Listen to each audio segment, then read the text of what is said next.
14व्या दिवशी बाहेरगावची बरीच मंडळी आली होती, पण ग्रामस्थांच्या प्रत्येक घराघरापर्यंत महाराजांचा प्रसाद पोहोचला पाहिजे. पहिल्या दिवशीचा या ग्रामस्थांचा भाव पाहून तिथल्या जबाबदार व्यक्तींनी मंडळीने यवनांच्या मशिदीमध्ये सुद्धा शिदा आटा पाठवला. ते काही महत्त्वाचं नाही, पुढचं महत्त्वाचं आहे. बाकीच्या सगळ्या वस्त्यांमध्ये त्यांच्याप्रमाणे करून खावं प्रत्येकापर्यंत महाराजांचा. हे सगळे लोक हे सुद्धा महाराजांचा फोटो मांडून दिवा लावून उदबत्ती लावून जेव्हा इकडचे लोक पंगत बसली तेव्हा ते जेवायला बसले. अजात शत्र शांत हा साधव साधुभूषण हा. साधूंचे जेवढे जेवढे लक्षणं ज्या ज्या ग्रंथामध्ये उपनिषदामध्ये आले ते सगळे आमच्या प्रल्हाद महाराजाला लागू पडतात. हे सगळं रामानंद महाराजाला दिसत होतं. तरीही परंतु घणाचे घाव सोसावे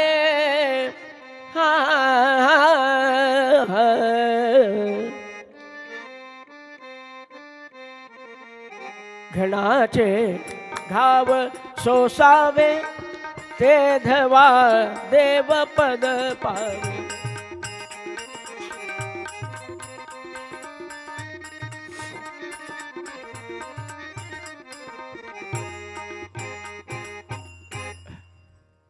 सगळं ऐकून ऐकून महाराजांना मनोमनी खूप आनंद झालाय.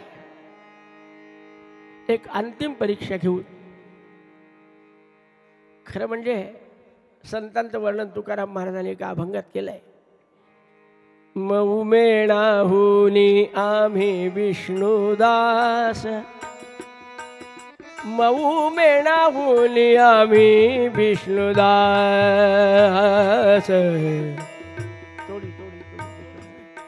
मऊ मेणाहुनी आम्ही विष्णुदास, विष्णुदास आम्ही आम्ही आम्ही विष्णुदास. कठीण वज्रास भेदू ऐसे, कठीण वज्रास भेदू जैसे. मऊ मेणाहुनी आम्ही विष्णुदास.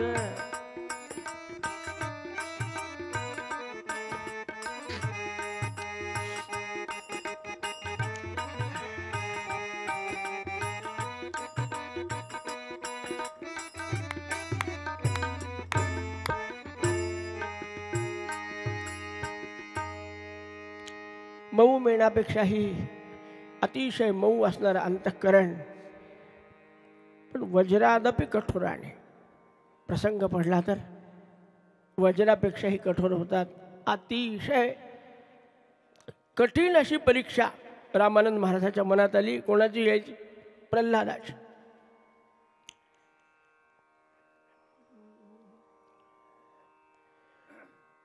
आज अंतिम टप्प्यातलं प्रवचन होतं रामानंद महाराजांचं. आता जायचं आहे, पुढच्या प्रवासाला लागायचं आहे. उपसंहार 4 दिवसाच्या प्रवचनात.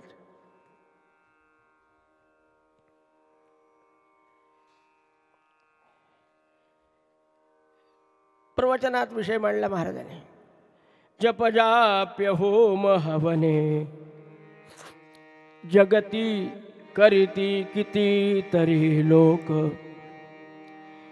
कीर्तन पुराण प्रवचन कथुनी भासविती विराग तो देख. देहा गेहावरती असते अंतरिकते प्रेम. भक्त नव्हे सत्यचितो विषयांधचितो मनी सुप्त काम.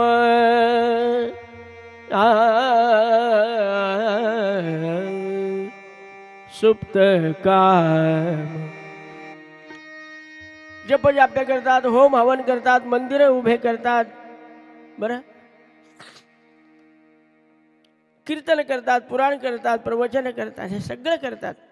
आणि मी फार त्यागी आहे, मी मोठा विरागी आहे, मी मोठा ज्ञानी आहे असं दाखवतात. पण आचरणात जर हे नसेल तर तो भक्त नाही, तो सुप्त काम मनामध्ये काहीतरी इच्छा धरून हे प्रत्येक क्रिया करत असतो, त्यामुळे त्याचा परमार्थ तसा निष्फळ होतो. पेरीले ते उगवते, कर्माचं फळ मिळतं. पण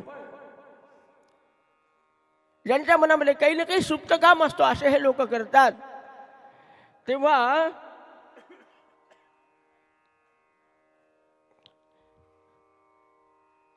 सकल जना सांभाळी त्या रामावरी असे खरे प्रेम, तोच खरा अधिकारी वाटे ज्या क्षुद्र प्रायते हेव. ज्याचं फक्त रामावरच प्रेम आहे, घरदार संपत्ती सोनं नाणं ह्याच्यावर बिलकुल ज्याची आसक्ती नाही, असा जेव्हा तो तयार होईल त्याला खरा भक्त म्हणतात. भक्त तेची जाणा जे देही उदार.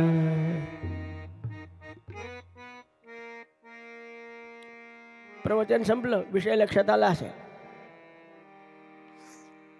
आज रामावर नामावर काही बोलले नाही, आज फक्त त्यागावर बोललेले आहेत महाराज. की ज्याला असं वाटतं की माझं सगळं गेलं तरी जावं, आपुले अवघेची जावे, परी देवाशी सख्य राहावे, ऐसी प्रीती जीवे भावे भगवंती लावावे. भगवंत आपला प्राण तयाशी न करावे निर्वाण. असली प्रकारची वासना अंतःकरणात ज्याचा होती तोच खरा भक्त असतो. प्रवचन संपलं, महाराजांचा निरोप झाला आणि गेला. लोक आपल्याला सगळ्यांना एक शाप आहे, मी आपल्याविषयी नाही म्हणत, माझ्यासारख्यांना एक शाप आहे की निरूपणी हे सद्वृत्ती होते. म्हणजे काय, प्रवचन कीर्तन ऐकताना काय योग्य सांगितलं, काय योग्य, आपण असं करायला पाहिजे, आपण असं करायला पाहिजे म्हणतो, आणि घरी गेल्यावर म्हणतो यावर्षी रंग द्यायचा राहिला, दे रंग. याचा रंग उडतो, घराला बसतो. आमच्या घरावरचं प्रेम, आमच्या दारावरचं प्रेम, आमच्या सगळ्या फड्या जोड्यावर पर्यंत प्रेम. एखादीनं बाहेर पडलेल्या फड्यानं स्वतःचं अंगण झाडलं ना, मनापासून भाटती, फडा माझा, अंगण तुझं का. इतकी आपली आसक्ती आहे. आणि प्रल्हाद महाराजांनी प्रवचन ऐकलं, लोक आपल्या आपल्या घरी गेले, वा वा छान प्रवचन झालं, छान प्रवचन झालं, छान प्रवचन. महाराज असं नाही केलं. श्रवण कशाला म्हणतात, जो श्रवणानंतर चिंतन करतो त्याला श्रवण म्हणतात. बाकीच्या लोकांना ऐकणं असं म्हणतात. किती ऐकतो आपण. श्रवणातला आणि ऐकण्यातला फरक सांगतो तुम्हाला. रस्त्याने चाललो आपण आणि समोरून एक जोडपं येऊन गेलं, पुढून आपल्या काहीतरी बडबड बडबड करीत चाललं होतं. दोघं बरोबर असले की काहीतरी विषय असो का नसो, काहीतरी बोलतच जातात माणसं. मागून एक व्यक्ती येतो, का हे दोघं इथून गेले. म्हणले हो, काय बोलणं चाललं होतं. बोलत होते, वा माझं काही लक्ष नव्हतं. कान बहिरे होते का, कान होते, शब्द ऐकू येत होते, पण लक्ष नसलं तर ते मला ऐकू आलं नाही. पण लक्ष देऊन ऐकणे आणि त्याप्रमाणे मी काय करायला पाहिजे याचं चिंतन करणे, याला श्रवण असं म्हणतात. जी पहिली भक्ती आहे नवविधा भक्तीमध्ये, श्रवणम कीर्तनम विष्णू स्मरणम मधलं श्रवण इतकं सोपं नाही आहे. महाराजांनी श्रवण केलं नव्हे, चिंतनाला प्रारंभ झाला. माझी आसक्ती कुठे कुठे आहे. आता काय, घरातले सगळे ज्यांच्यावर प्रेम करावं, ज्यांनी माझ्यावर प्रेम करावं, सगळे निघून गेले. अहो, आपल्याला पत्नी हे सुद्धा विसरले होते का काय असं वाटतं महाराजांचं. कधी तिच्याविषयी विचारच नाही हो.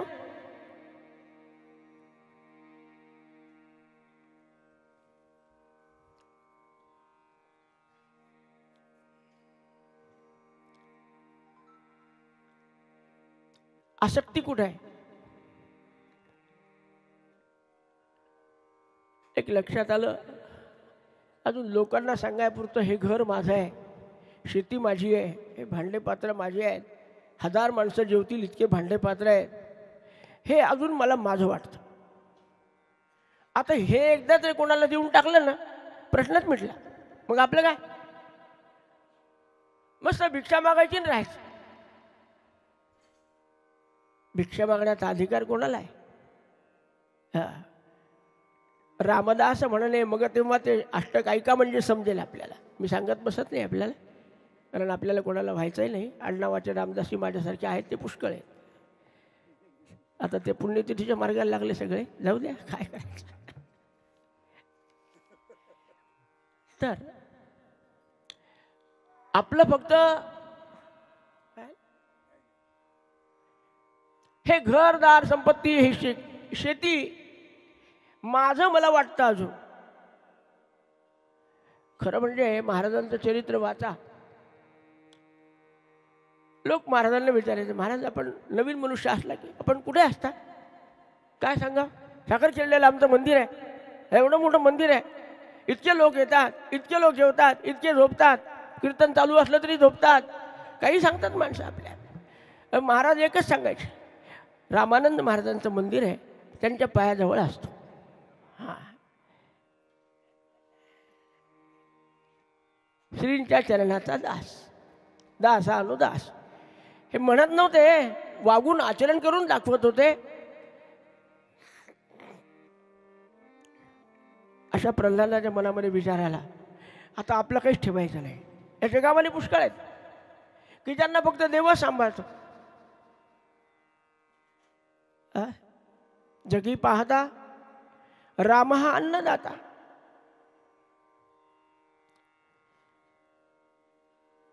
मग काळजी कशाला करायची, या नश्वर वस्तूवर प्रेम कशाला दाखवायचं, आपलं कशाला म्हणायचं. अहो म्हणलं नाही ना, शब्दाली म्हणत नाही आपण, म्हणतोय घर बनलं सगळी सगळी महाराजांची कृपा. सांगता ना एवढं 4 मजल्याचं वडिलाच्या काळात काही नव्हतं, हे सगळं महाराजांची. मी केलं हे सांगायचं असतं, पण महाराजांची कृपा, त्याच्यावर नाव कृपा. साखरखेड्याला केव्हा गेला होता, नाही म्हटलं तरी 5-6 वर्ष झाले. एंड्रिल पी माता, एंड्रिल. गुरुच्या घरी जाऊ वाटत नाही. अरे त्या जीवनाला काही अर्थ आहे का. आता त्या छोट्याशा मुलीने काय सुंदर सांगितलं आपल्याला, एक जगीत राहता गुरु, एक जगीत राहता.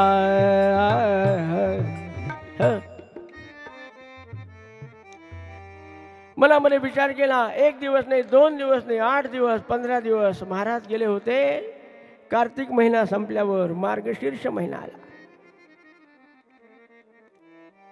विचार केला, चांगला संकल्प मनात आला ना, तो लवकर करून टाकला पाहिजे. आपलं उलट आहे, दुसऱ्याच्या पोराला नापास करायसाठी ट्युशनच्या मास्टरला 500 रुपये द्यायचे, पण याला पुढे जाऊ देऊ नका म्हणा. आमच्याकडे सांगतो तुम्हाला, तुम्ही दुसऱ्याचं नुकसान करायचं म्हणजे ताबडतोब मनुष्य कामाला लागतो. पण 1.25 कोटी जपाचा संकल्प करायचा आहे, मग आता कशाला. दासनवमी आली, या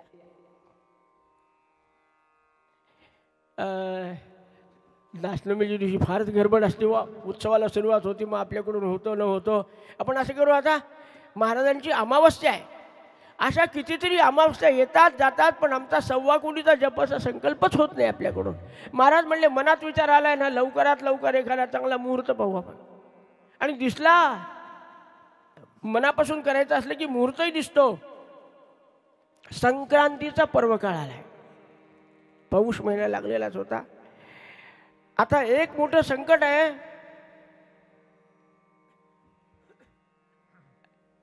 माझा संकल्प माझ्या घरातल्या प्रत्येक जीवाला पटला पाहिजे. आईला कसं बोलायचं, भावजायाला कसं बोलायचं, लहान भाऊ आहे, मला तर शेती सगळं देऊन टाकायचं. मला माहिती आहे सद्गुरू सारिखा असता पाठी राखा, पण या सगळ्यांना रामानंदाची प्रार्थना केली असेल.